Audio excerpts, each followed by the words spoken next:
आहात मी अरुंधती भालेराव आपल्या सर्व दर्शकांचं सहृदय सहर्ष मनपूर्वक स्वागत करते। नमस्कार मंडळी, या कार्यक्रमात विविध क्षेत्रात उल्लेखनीय काम करणाऱ्या नामांकित व्यक्तींबरोबर आपण संवाद साधत असतो। आपल्याला देखील या व्यक्तींशी संपर्क करता यावा हाच उद्देश आहे या मुख्य कार्यक्रमाचा। कारण नमस्कार मंडळी म्हणजे आपल्या प्रश्नाचं थेट उत्तर। आजच्या आपल्या ह्या अशाच कार्यक्रमामध्ये सुप्रसिद्ध शिक्षण तज्ञ, कथाकथनकार आणि साहित्यिक अशोक चिटणीस सर उपस्थित आहेत। सर, आमच्या स्टुडिओमध्ये आपलं मनपूर्वक स्वागत। नमस्कार। अशोक चिटणीस एक बहुआयामी, असामान्य, असाधारण व्यक्तिमत्व। वयाच्या 75तही 25 वर्षाच्या तरुणाला लाजवेल इतकी उमेद, उत्साह आणि ऊर्जा यांचं मूर्तिमंत उदाहरण म्हणजे माजी प्राचार्य अशोक चिटणीस सर। अनेक पुरस्कारांनी जसे की ठाणे गौरव, ठाणे भूषण, ठाणे नगररत्न या आणि अशा विविध पुरस्कारांनी सरांना आतापर्यंत सन्मानित करण्यात आलंय। विद्यार्थी प्रिय शिक्षक आणि मुख्याध्यापक असलेल्या चिटणीस सरांनी विपुल असं साहित्यिक लेखन केलेलं आहे। ते उत्कृष्ट कथाकथनकार आहेत।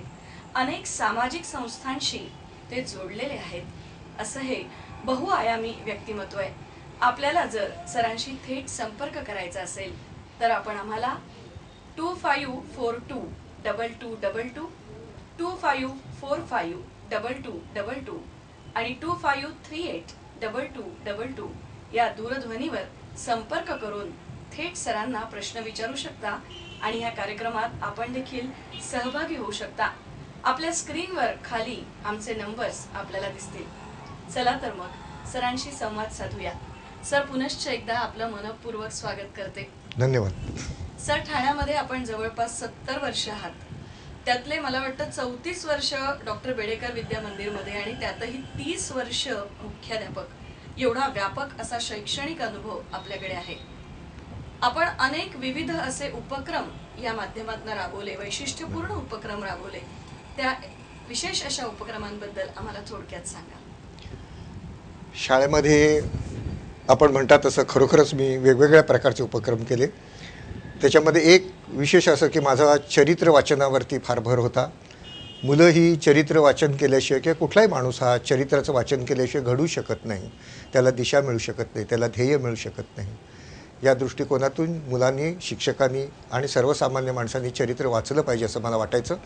चरित्र ही इतिहासातली विद्यार्थ्यांना वाचायला फारशी आवडत नाहीत असंही मला जाणवलं आणि म्हणून आजूबाजूला असलेल्या वेगवेगळ्या वयाच्या कर्तृत्ववान माणसांना मुलांसमोर ठेवण्याचा मी प्रयत्न केला आणि ठाण्याच्या गडकरी रंगायतांमध्ये दरवर्षी मोठ्या प्रमाणामध्ये 3-3, 4-4, 5-5 तासाचे कार्यक्रम संयोजित केले।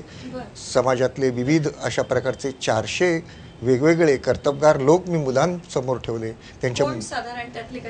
त्याच्यामध्ये राम शेवाळकर होते, शिवाजीराव भोसले होते, बाळासाहेब ठाकरे होते। त्यांचा काही अनुभव वेगळा? बाळासाहेब ठाकरेंच्या संदर्भात मी आपल्याला सांगेन की मी त्यांना निमंत्रण दिलं ते एक राजकारणी म्हणून नव्हे किंवा शिवसेना प्रमुख म्हणून नव्हे, तर ते एक व्यंगचित्रकार म्हणून मी त्यांना निमंत्रण दिलं आणि त्यांची मुलाखत नरेंद्र बल्लाळ आणि मनोहर जोशी यांनी घेतलेली होती आणि मी त्यांना अशी विनंती केली होती की आपण व्यंगचित्राचं डेमॉन्स्ट्रेशन द्यावं, प्रात्यक्षिक द्यावं। त्यामुळे आमच्या 1000 विद्यार्थ्यांमधून एखादा व्यंगचित्रकार निर्माण होऊ शकेल। चित्रकार निर्माण होण्याकरता अनेक प्रशिक्षण केंद्र असू शकतात, परंतु व्यंगचित्रकार निर्माण होण्याकरता आपल्याकडे कोणत्याही प्रकारची सोय नाही। बाळासाहेबांना माझं हे म्हणणं पटलं आणि त्यांनी प्रात्यक्षिक दिलं। म्हणजे सर, 400 जवळपास विविध क्षेत्रातले नामांकित लोक या निमित्ताने मुलांना भेटले आणि त्यांच्या विपुल साहित्याचा आणि एकूण त्यांच्या वेगवेगळ्या व्यासंगाचा मुलांना अनुभव घेता आला। मला वाटतं एक प्रश्न येतोय, आपण घेऊया। काहीतरी गडबड आहे तर आपण पुढच्या प्रश्नाकडे वळूया। 1983 मध्ये मला वाटतं ठाण्यामध्ये माध्यमिक शिक्षकाला राष्ट्रीय पुरस्कार मिळणारे तुम्ही पहिल्यांदा एकमेव शिक्षक होतात। तो अनुभव कसा होता, त्याच्याबद्दल सांगा। हा अनुभव फार वेगळा, आनंददायक अशा प्रकारचा होता। तर ठाण्याच्या शैक्षणिक इतिहासामध्ये तुम्ही आपण म्हणालात त्याप्रमाणे पहिल्या प्रथमच मला राष्ट्रीय पुरस्कार आदर्श शिक्षक म्हणून मिळाला।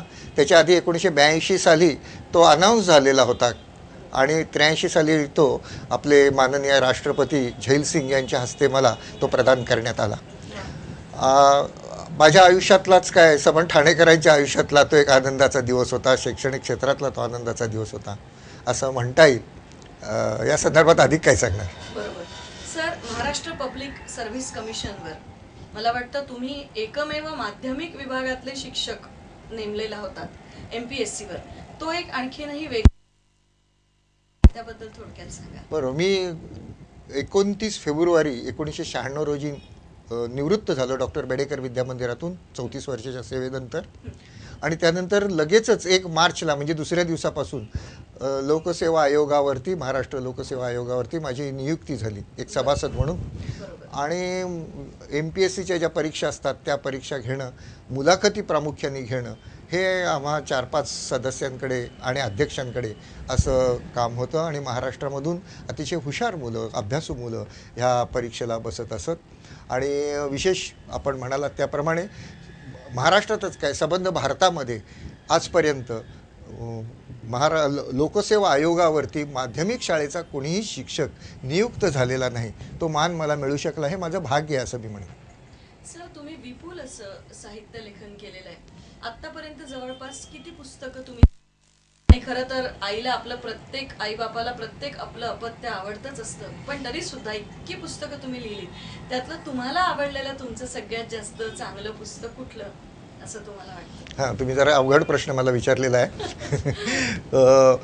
माझी आत्तापर्यंत 26 पुस्तकं मी लिहिलेली आहेत आणि विविध प्रकारची. नाटक सोडून बहुतेक सगळे फॉर्म्स मी हाताळलेले आहेत. म्हणजे कादंबरी आहे, निबंध आहे, समीक्षा आहे, कथा आहेत, काव्य आहे, त्यानंतर आत्मचरित्रांचं शब्दांकन आहे, चरित्र मी लेखन केलेलं आहे, लेखसंग्रह माझा आहे. अशा प्रकारची 26 पुस्तकं माझी प्रकाशित झालेली आहेत.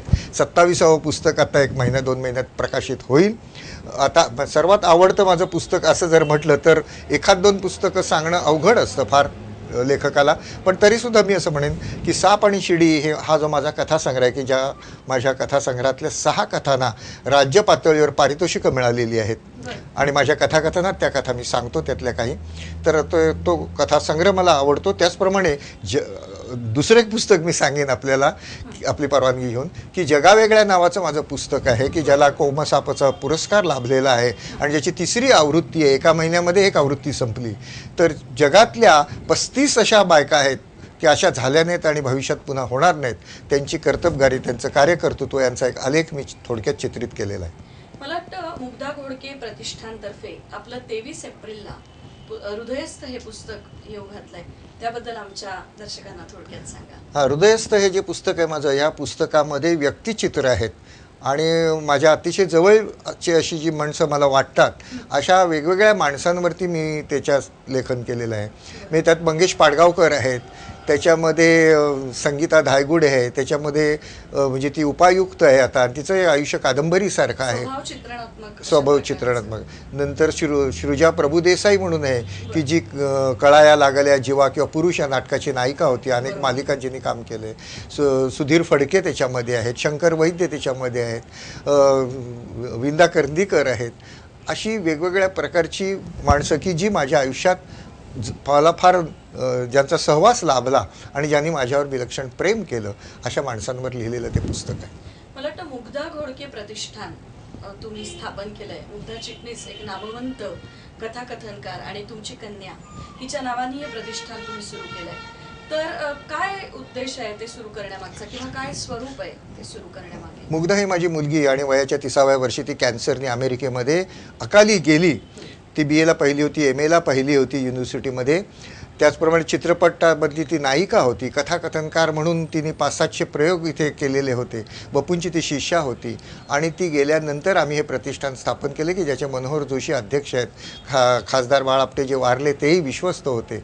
आणि या प्रतिष्ठानचा उद्देश मुख्य असा आहे एक की प्रेरणा देणारी पुस्तकं, समाजाला आनंद देणारी आणि प्रेरणा देणारी पुस्तकं प्रकाशित करणं हाही आमचा एक उद्देश आहे. तिच्या स्मृतिदिनाला दरवर्षी मी आणि माझी पत्नी डॉक्टर शोभा चिटणीस अशा तऱ्हेचं एक पुस्तक प्रकाशित करतो. आणि त्याही पुढे जाऊन आमच्या मनामध्ये असं आहे की ब्रेस्ट कॅन्सर किंवा गर्भाशयाचा कॅन्सर याच्या संदर्भामध्ये तपासणी केंद्र निर्माण करावं, मार्गदर्शन बायकांना करणारं असं एक केंद्र निर्माण करावं. हा आमचा एक हेतू आहे. जे कॅन्सर पेशंट्स आहेत किंवा ज्यांना कॅन्सर झालेला नाही पण पूर्व तपासणीसाठी होय, होय. त्यांच्यासाठी सुविधा हो. ठाणे शहरात हो. किंवा जवळपास कुठेतरी उपलब्ध करावी. अच्छा. सर, तुम्ही उत्तम शिक्षण तज्ञ, उत्तम मुख्याध्यापक, उत्तम शिक्षक, उत्तम कथाकथनकार अशा विविध भूमिका लिलया पार पाडताय. तुम्ही कथाकथनाचे अनेक कार्यक्रम, मला वाटतं जवळपास किती कार्यक्रम झाले? 575. 575 कार्यक्रम झालेले आहेत. त्याच्याशी संबंधात तुम्हाला कुठला तरी एक पुरस्कारही मला वाटतं मिळाला आहे. काहीतरी आगळीवेगळी अशी ती गोष्ट आहे ती आमच्या दर्शकांना जरूर सांगा. मी कॉलेजमध्ये शिकत असताना आंतरमहाविद्यालयीन कथाकथन स्पर्धा मुंबई साहित्य सभेतर्फे राजाभाऊ बढे यांच्या नेतृत्वाखाली घेतली जात असे आणि महाराष्ट्रातल्या सर्व कॉलेजेसमधनं किंवा बऱ्याचशा कॉलेजेसमधनं 3-3 दिवस ती आलेल्या उमेदवारांची 3-3 दिवस ती स्पर्धा चालत असे. त्या स्पर्धेत मी भाग घेतलेला होता B.एड कॉलेजच्या तर्फे, मुंबईच्या ST कॉलेजतर्फे, आणि मला विशेष पारितोषिक त्यावेळेला स्वतःची कथा सांगणारा एकमेव कथाकथनकार म्हणून मला मिळाले. हमीद दलवाई, त्यानंतर वपू काळे आणि तेंडुलकर, आपल्या सचिन तेंडुलकरचे वडील रमेश तेंडुलकर हे परीक्षक होते. क्या बात आहे. मला वाटतं एक फोन येतोय, आपण संवाद साधूया. नमस्कार, बोला. हॅलो. माझा असा प्रश्न आहे की आता केंद्रीय लोकसेवा आयोगाने नवीन अभ्यासक्रमानुसार भाषिक ज्या लोकल स्थानिक भाषा आहेत त्यांच्यावर अन्याय केलेला आहे. त्याबाबतीत तुमचं काय मत आहे? मलाही असं वाटतं की तो अन्याय आहे आणि प्रादेशिक भाषांना महत्त्व दिलं गेलं पाहिजे आणि जे त्यांनी आत्ता सूचना काढलेली आहे ती त्यांनी मागे घ्यायला पाहिजे. म्हणजे तुम्हालाही असं ठामपणे वाटतं की अगदी. एक प्रकारे अन्यायच अन्यायच. तुम्ही आता सध्या नुकतंच 75 वर्ष तुम्ही पूर्ण केलेले आहेत. मी 10 वर्षांपूर्वी, साधारण 10 वर्षांपासून मी तुम्हाला ओळखते सर. 10 वर्षापूर्वी तुमचा असलेला उत्साह, ऊर्जा आणि तुमची शरीरयष्टी हे सगळं अजूनही तसंच कायम आहे. अगदी लाजवाब असं तुमचं व्यक्तिमत्व आहे. याच्या मागे काहीतरी रहस्य आहे. काय आहे ते आम्हाला सांगा. हे चिरतरुण राहण्यासाठी तुम्ही काय योगा, व्यायाम किंवा इतरत्र कुठल्या प्रकारचं काही वेगळं असं स्वतःला प्रशिक्षण देता की? थोडक्यात सांगायचं तर माझं अर्ध आयुष्य हे मुलांच्यामध्ये गेलं आणि त्यामुळे मी टवटवीत राहिलो असं मला वाटतं. यंत्राबरोबर काम करणारा एक इंजिनियर आणि मुलांबरोबर वाढणारा एक शिक्षक याच्यामध्ये फरक असू शकतो, हा एक भाग झाला. दुसरी गोष्ट अशी की मी नेहमी सकारात्मकच विचार करतो आणि त्यामुळे सकारात्मक विचार असल्यामुळे मनाला कुठल्याही प्रकारची काजळी येऊ देत नाही मी. आणि आम्ही एक आनंद यात्री आहे अशी माझी भूमिका आहे. या जगण्यावर, या जन्मावर शतदा प्रेम करावे, ही पाडगावकरांची जीवनाचं जे सूत्र आहे ते सूत्र माझ्याही आयुष्याचं आहे. आणि त्यामुळे आणि तुमच्यासारखी चांगली सगळी माणसं माझ्या आजूबाजूला असल्यामुळे मला तीच ऊर्जा देतात असं मला वाटतं. मला असं वाटतं, सांगा कसं जगायचं कणत कणत की गाणं म्हणत, तुम्हीच ठरवा असं पाडगावकरांनी म्हटलंय. तर तुम्हाला मी कायम आयुष्याचं उत्साहाचं गाणं गुणगुणतानाच पाहिलंय. तुम्ही सतत लिहित असता, अखंड लिहित असता. साधारण दिवसातले किती तास रोज नेमानं, जसा इतर विषयांचा अभ्यास असतो किंवा रियाज असतो तसा हा तुम्ही रियाज करता का? हा, लेखन हे चालूच असतं कारण वर्षातून किमान माझं एक पुस्तक प्रकाशित होतं आणि इतरही फुटकळ लेख माझे प्रकाशित होत असतात. त्यामुळे 3-4 तासाचं किमान लेखन हे दिवसभरामध्ये होतं. तो वाचन करणं आणि लेखन करणं हा मला असं वाटतं लेखकासाठी असलेला एक रियाज आहे आणि तो करणं जसं गायकाला आवश्यक असतं तसं लेखकालाही आवश्यक असतं. आजची तरुण पिढी ही खूप लिहिते आहे सर.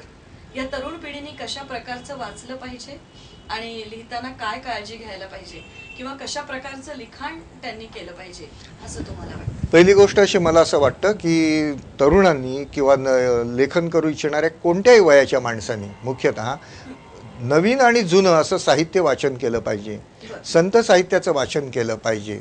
जे सगळे नामवंत लेखक आहेत वेगवेगळे किंवा लेखिका आहेत त्यांचं साहित्य त्यांनी वाचलं पाहिजे. वाचन, मनन, चिंतन आणि लेखन. तेव्हा लेखन ही तिसरी पायरी आहे, वाचन ही पहिली पायरी आहे आणि चिंतन मनन ही दुसरी पायरी आहे. तेव्हा वाचनाला पर्याय नाही, वाचेल तर वाचेल असंच आपण म्हणतो. शंकर वैद्यांनी म्हटलंय, वाचाल तर वाचाल. मला मग तुम्ही बोलताना म्हणालात की जगा वेगळ्या हे पुस्तक तुम्हाला, हे चरित्रात्मक पुस्तक मला वाटतं तुम्हाला खूप आवडतं. तर काय नेमकं असं या पुस्तकामध्ये आहे की ज्याने तुम्ही खूप तुम्हाला प्रेरणा मिळाली किंवा झपाटून टाकलं या पुस्तकाने तुम्हाला? तर काय आहे नक्की या पुस्तकात? ह्यामधली प्रत्येक स्त्री मी तुम्हाला सांगितलं ना की अशी झाली नाही आणि होणार नाही, न भूतो न भविष्यती, अशा प्रकारचं तिचं जगणं आहे. त्याच्यातली एक मुलगी 16 वर्षाची इंग्लंडमधली आणि ती आफ्रिकेच्या जंगलामध्ये जाते, 6 वर्ष राहते, तिच्याबरोबर तिची आई राहते आणि ती चिंपांजीचा अभ्यास करते आणि अशा प्रकारचे निष्कर्ष काढते की जे प्रयोगशाळेतल्या शास्त्रज्ञांना सापडलेले नसतात. तर हे असं झोकून देणं आयुष्य असं एक मुलगी इंग्लंडमधली करू शकते. किंवा मारी क्युरीसारखी स्त्री आहे, तिचं चरित्र मी त्याच्यामध्ये लिहिलेलं आहे. मला वाटतं सर एक फोन येतोय, आपण घेऊया. नमस्कार, बोला. हा सर, नमस्कार. नमस्कार. तुम्ही नवीन लेखकांसाठी, होतकरू लेखकांसाठी आपण काही घोडबंदर परिसरामध्ये एखादं शिबिर किंवा एखादं मार्गदर्शन आपण घेणार आहात का सर? मी अजूनपर्यंत घेतलेलं नाही. मी कोकण मराठी साहित्य परिषदेची 1993 साली ठाणे शाखा स्थापन केली होती. मी संस्थापक अध्यक्ष होतो आणि 13 वर्ष ही संस्था मी चालवली आणि त्यावेळेला अनेक प्रकारची शिबिरं आम्ही ठाण्यामध्ये इथे गोखले रोडवरती घेतलेली आहेत, बेडेकर विद्या मंदिरमध्ये. आणि आता मी घोडबंदर रोडच्या परिसरामध्ये गेले 6 वर्ष आलो आहे राहायला. पण मला आवडेल अशा प्रकारची शिबिरं घ्यायला घोडबंदर परिसरामध्ये. पण एक संस्था त्याच्यासाठी तुमच्याजवळ असावी लागते. आज मी सगळ्या संस्थांपासून माझ्या वाचन लेखनासाठी काहीसा बाजूला झालेलो आहे. पण या सूचनेचा नक्कीच तुमची सूचना चांगली आहे. आपण करूया, काही करता आलं तर. त्या भागात कोणी मला अशी मंडळी तुमच्यासारखी भेटायला हवी, म्हणजे आपल्याला करता येईल. सर, समाजाचं आपण काहीतरी देणं लागतो असं तुम्ही वारंवार म्हणता. तुमच्या भाषणांमध्ये मी अनेक वेळा हे ऐकलेलं. तर सामाजिक कार्य, शैक्षणिक तर तुमचं आहेच, तुम्ही विपुल असं लिखाण सतत करता, परंतु सामाजिक कार्यामध्येही तुम्ही खूप हातभार लावलेला आहे. तर त्याच्याबद्दल आम्हाला सांगा की कुठल्या प्रकारचं सामाजिक कार्य आतापर्यंत तुम्ही केलेलं आहे? एक असं की माझ्या पत्नीने यशस्विनी नावाचं पुस्तक लिहिलं होतं. ठाण्यातल्या 75 कर्तबगार वेगवेगळ्या क्षेत्रातल्या स्त्रियांवरती ते पुस्तक होतं. त्याच्यामध्ये अनेक कलाकार होत्या, कलावंत होत्या, नर्तिका होत्या, गायिका होत्या, वादक अशा होत्या आणि नाटकात काम करणाऱ्या, सिनेमात काम करणाऱ्या अशा स्त्रिया होत्या. या सगळ्यांना मी एकत्र घेऊन ठाण्याच्या रंगायतनमध्ये तिकीट लावून एक कार्यक्रम केला आणि त्याच्यातून 1,11,101 रुपये अंबरनाथच्या कमलधाम वृद्धाश्रमाला दिले. हे काम झालं.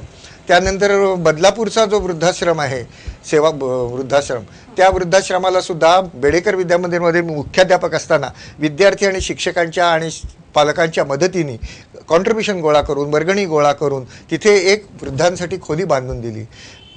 पनवेलजवळ असलेल्या नेरे गावामध्ये शांतीवन जे आहे, जे प्रकाश मोहाडीकर आणि भाऊसाहेब धामणकरांनी उभं करण्यामध्ये फार मोठा वाटा उचलला, तिथे सुद्धा महिलांसाठी बाथरूम्स म्हणा किंवा तिथे टॉयलेट्स म्हणा, हे जवळजवळ 35-40 हजार रुपये खर्च करून उभे करण्याचं काम मी केलं. त्याच्यासाठी विद्यार्थ्यांना मी आवाहन करत असे, पालकांना मी आवाहन करत असे, स्वतःची वर्गणी त्यामध्ये घालत असे. कुष्ठरोग बरा झाल्यानंतर ज्या निरोगी झालेल्या माणसांना लग्न केल्यानंतर राहायचा कुठे हा प्रश्न यायचा, त्यांच्यासाठी कुटीर बांधून द्यायचं मी काम केलं.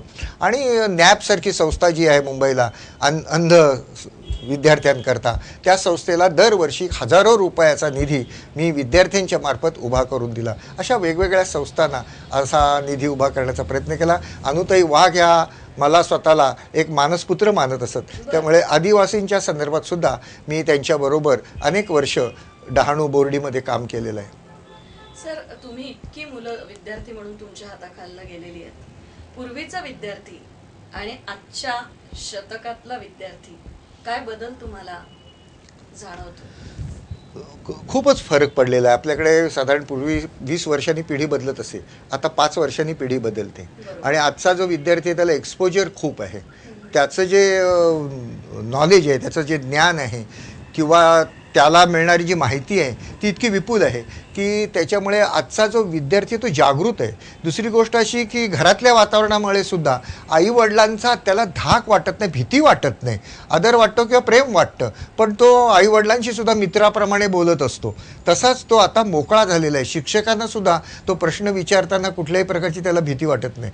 एक काळ असा होता की हाताची घडी तोंडावर बोट अशी शिस्तीची पद्धत होती, आता ती राहिली नाही. एक काळ असा होता की मुलांना मारलं जायचं, आता मुलांना कुठल्याही प्रकारे शारीरिक शिक्षा करणं हा गुन्हा मानला जातो.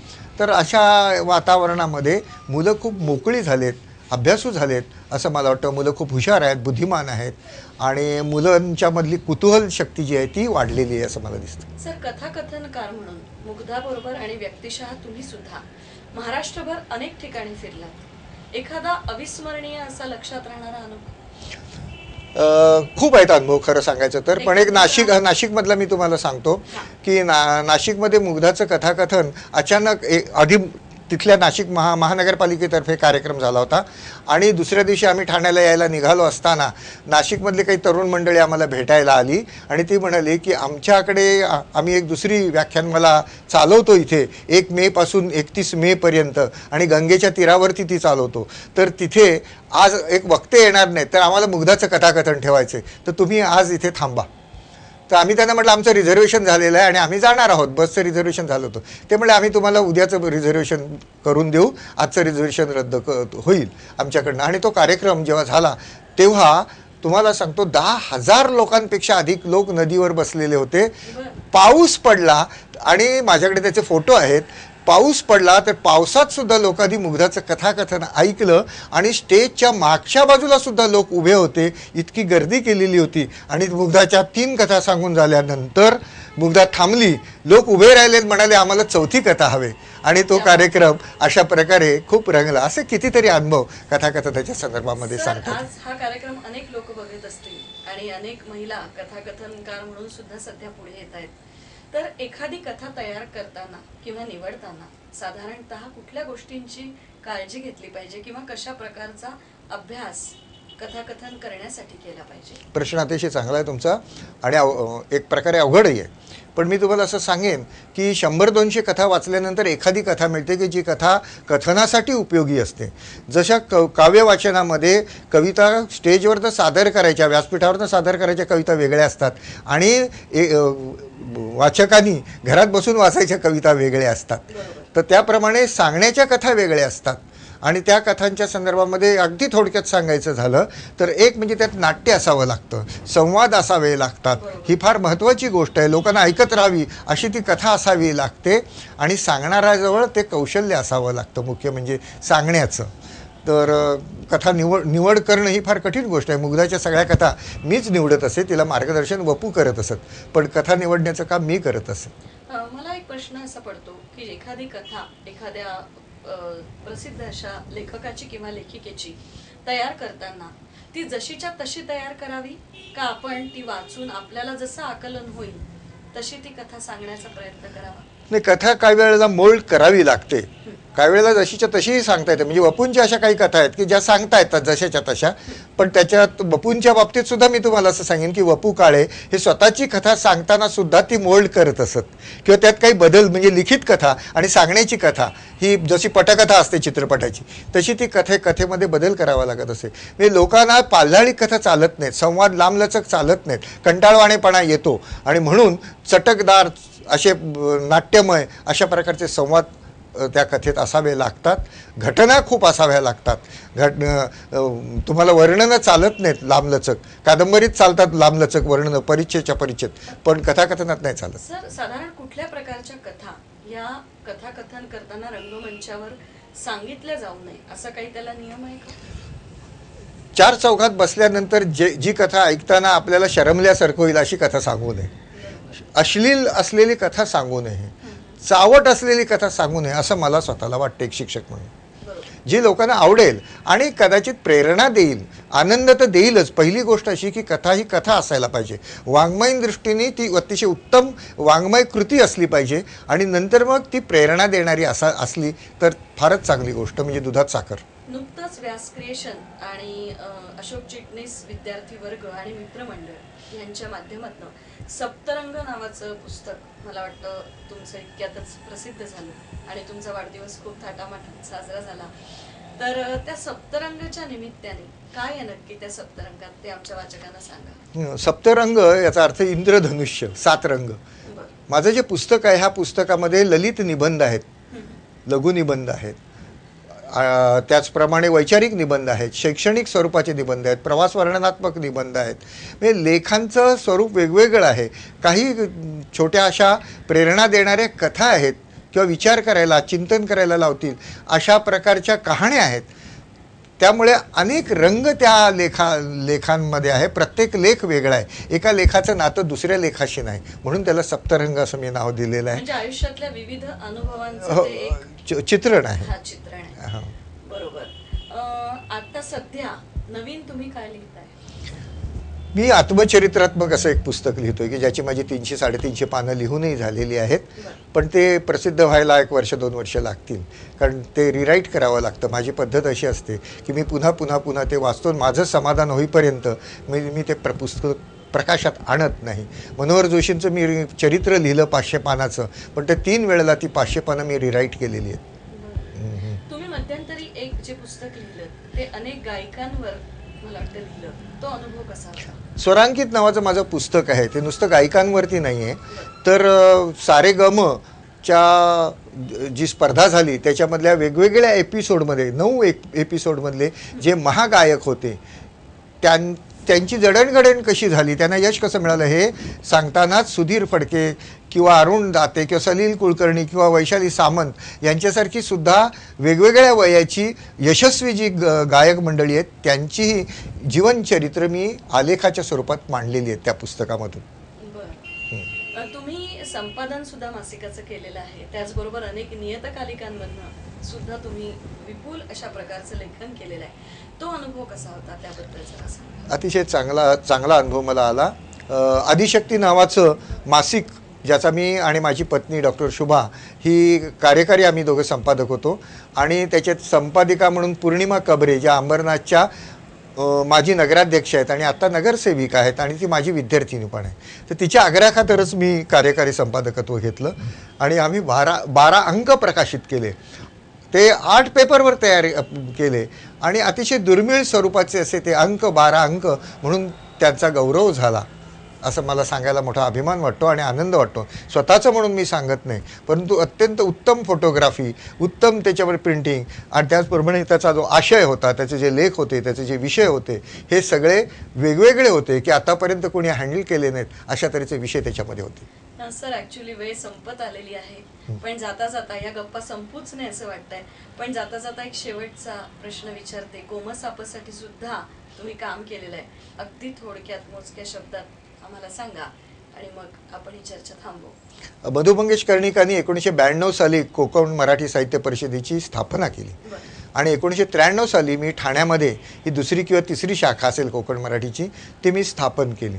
आणि या शाखेची स्थापना करण्यातला हेतूच हा होता की नवीन तरुण असलेल्या साहित्यप्रेमी मंडळींना व्यासपीठ मिळावं आणि त्याचबरोबर त्यांना ज्येष्ठ मंडळींचाही सहवास मिळावा आणि ज्येष्ठ मंडळींच्याकडूनही मार्गदर्शन मिळावं, अशा तऱ्हेने हेतू मनात बाळगून 13 वर्ष विविध प्रकारचे आम्ही समारंभ केले. अशोक चिटणीस, मगाशी मी म्हटल्याप्रमाणे एक हरहुन्नरी, अष्टपैलू असं व्यक्तिमत्व, उत्तम शिक्षक, शिक्षण तज्ज्ञ, कथाकथनकार आणि विविध भूमिका लीलया पेलणारे अशोक चिटणीस सर आज आपल्या स्टुडिओमध्ये आले आणि आपल्याशी त्यांनी मनमोकळ्या गप्पा मारल्या. या गप्पा आपल्याला नक्कीच आवडल्या असतील याची आम्हाला खात्री आहे. आम्ही पुन्हा पुढच्या रविवारी याच ठिकाणी आपल्याला भेटणार आहोत. आम्हाला त्यावेळेला सुद्धा 25422222 25452222 आणि 25382222 ह्या दूरध्वनीवर आपण अवश्य संपर्क साधाल ही खात्री आहे. सर, आपले पुनश्च एकदा धन्यवाद. नमस्कार. नमस्कार. आपणालाही धन्यवाद.